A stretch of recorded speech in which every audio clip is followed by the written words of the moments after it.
자, 여러분, 한동훈 장관이 지지부진한 현 정권의 유일한 희망이란 얘기 다들 들어보셨죠? 청문회나 대정부 질문이나 법사위 회의나 그가 보여준 모습들로 아마 그렇게 생각들을 하고 계실 거예요. 근데 아니 이게 웬일인지 민주당에 소속되어 있는 사람도 아닌 분이 생뚱맞게 갑자기 한동훈을 간접적으로 도마 위에 올려서 화제가 되고 있습니다. 가만히 있는 한동훈은 참 기분이 언짢을 것 같은데 이 얘기를 꺼낸 주인공은 바로 국민의힘 전 대표 이준석. 불과 얼마 전까지 여당 대표라고는 도저히 믿기지 않을 행보를 보이고 있는 이준석 전 대표. 한때나마 이준석을 호의적으로 봤던 저도 이제는 치가 떨릴 정도인데 그가 한동훈 법무부 장관에 대한 얘기를 꺼냈습니다. 오늘은 그것에 관한 이야기를 해볼까 합니다. 지난 7일 신동아와의 인터뷰에서 이준석 전 대표는 당 내부에서 내후년 총선을 앞두고 한동훈 법무부 장관을 키워서 내 자리에 앉히면 된다고 생각하는 듯 하다라는 말을 꺼냈는데요. 이 얘기가 왜 나왔냐? 기자가 이렇게 물었거든요. 당 내부에서 이준석 대표가 없어도 총선이 가능하다고 여기는 것이냐? 라고. 그는 이 질문에 앞서 제가 말씀드린 말과 더불어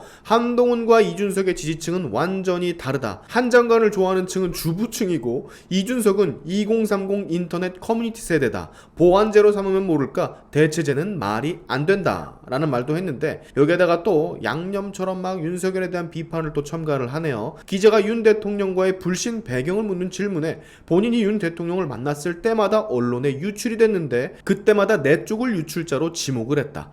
자기 쪽 사람도 의심해 봐야 되는데 그렇게 생각을 안 하는 것 같다. 윤 대통령이 특이한 사고 구조를 갖고 있거나 주변에서 엄청나게 이간질을 해댔거나 둘 중에 하나일 텐데 진실은 모르겠다. 자, 오늘은 윤석열과 이준석에 대한 이야기가 아니고 한동훈과 이준석에 대한 이야기를 할 거니까 이 부분만 짚고 넘어가도록 하겠습니다. 이준석 전 대표가 한동훈의 지지층은 주부층이라고 하셨는데 아닌데? 본인은 인터넷 커뮤니티 팸코 같은 곳의 지지를 전폭적으로 받고 있으니까 그게 맞을 수도 있는데 한동훈의 팬층이 주부층이라고? 난 또 그건 처음 들어봅니다. 그거 아닙니다. 주부층이 아니더라도 한동훈 장관을 좋아하는 사람 너무도 많아요. 왜 그렇게 곡해하는지는 모르겠는데 그리고 한동훈 장관을 추후에 이준석 본인의 대체제로 삼으려고 하는 것 같다라는 당 움직임에 대해선 그게 왜요? 그렇게 하면 안 됩니까? 그리고 대체 이게 무슨 의미가 있어요? 왜 한동훈 장관을 그렇게 의식하는지는 대충 알겠는데 경쟁 상대로 보고 계시는 건가?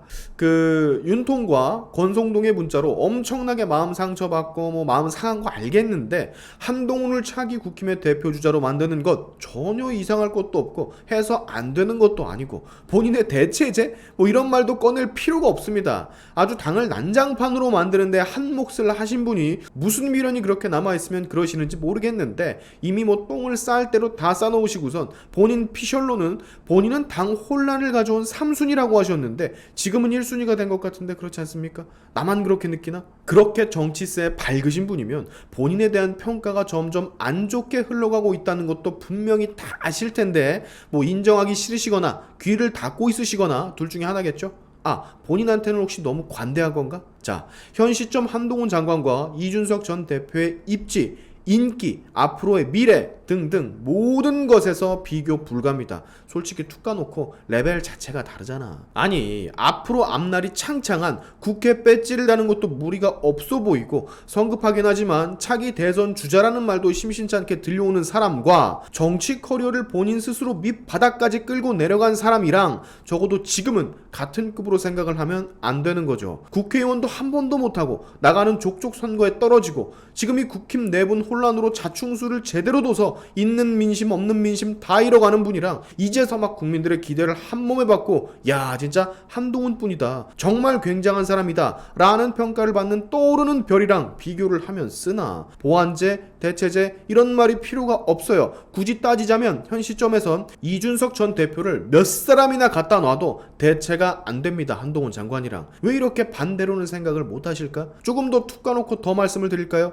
한동훈 장관이 나중에 총선에 나와서 의원이 되는 것과 이준석 전 대표가 나중에 총선에 나와서 의원이 되는 것과 뭐가 더 가능성이 있어 보입니까? 솔직히 남평가 잘 하시는 분이시고 정치밥 오래 먹었으니까 대충 알 거 아니야. 누가 국회의원이 더 될 수 있을 것 같아요? 설마 본인이라고 생각하지는 않겠죠? 나는 이준석 전 대표가 대체 왜 말을 이런 식으로 하는지 이해가 안 가요. 사리 분별을 못할 정도로 흑화를 해가지고 이성을 놓아버린 건가? 라는 생각도 조금 듭니다. 이게 너무 화가 나면 그럴 순 있거든. 너무 상처받고 너무 화가 화가 나고 너무 짜증나고 그러면 총명하던 사람들도 그 총명함이 흐트러지거든. 그리고 현실적으로 누가 이준석 전 대표에게 국회의원 나갈 수 있는 기회를 주겠습니까? 내가 봤을 땐 아무도 안 줄 것 같은데 국힘도 민주당도 무소속으로 나가면 몰라. 근데 무소속으로 나가더라도 그래, 젊은 층은 이준석 전 대표를 조금 지지한다고 쳐도 선거는 한 지지층만 가지고 하는 게 아닌데 젊은 층의 지지를 받는 것보다 훨씬 더 중장년, 노년층의 지지는 못 받고 있는데 그럼 그게 되겠어요? 나는 힘들 거라고 보는데. 그리고 그거 알죠? 젊은 층의 투표율은 늘 바닥권이었다는 거. 지금 이준석 전 대표는 한동훈 장관 어쩌고 저쩌고 할 게 아니라 앞으로 정치를 계속 할 거면 적절한 선에서 어떤 타협의 시도가 있어야 하는데 그런 게 없어. 뭐 앞으로 어떤 길을 갈지는 모르겠지만 적어도 현 상황으로서 보면 그런 건 없어 보입니다. 끝을 생각하고 지금 난동만 피우는 것 같아 보여요. 그리고 그럴 일은 없겠지만 민주당으로 당을 바꾼다고 해도 민주당에서 무슨 걔네들이 다 띵아들이 아닌 이상 한번 눈 돌아가면 이렇게 난장판을 만들어 놓는 사람을 과연 데려갈까? 보이는 족족 물어제끼는데 누가 데려가려고 할까요? 나라면 절대 안 데리고 갑니다. 아무리 날카로운 칼이라도 빡치면 아군 적군 구분 안 하고 베어버리는 칼은 그냥 부러뜨릴 것 같아요. 어디 창고에 박아두거나.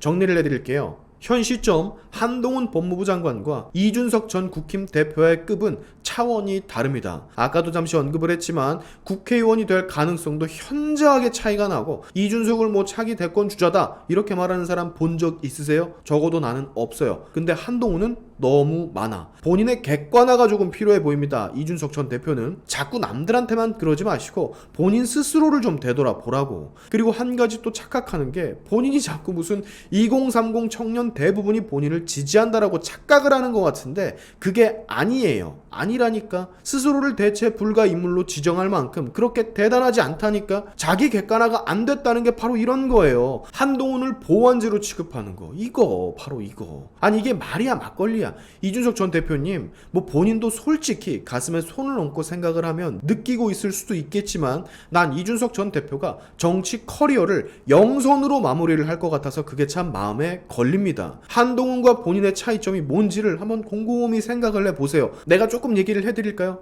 적어도 현 시점 이준석 전 대표 당신은 절대로 한동훈이 될 수도 없고 한동훈의 대체제도 될 수가 없고 보완제도 되지를 못합니다. 그게 지금의 현실이에요. 말 그렇게 잘하고 아는 것도 많고 똑똑하기도 한데 그리고 민주당 의원이랑 토론들을 해도 늘 바르는데 왜 인기가 없는지, 왜 결과값은 늘 그런지 복기를 한번 해보시기 바랍니다. 그 문제의 원인은 그 누구도 아닌 당신한테 있어요. 그래서 오늘의 결론, 한동훈이 최고다. 오늘의 샤인튜브 여기까지 하겠습니다. 여러분의 영상 공유는 세상을 밝히는 힘이 되니까 꼭 공유 부탁드리면서 지금까지 제 영상이 좋으셨다면 구독과 좋아요 그리고 알림 설정까지 꼭 한 번씩 눌러주시면 감사하겠습니다.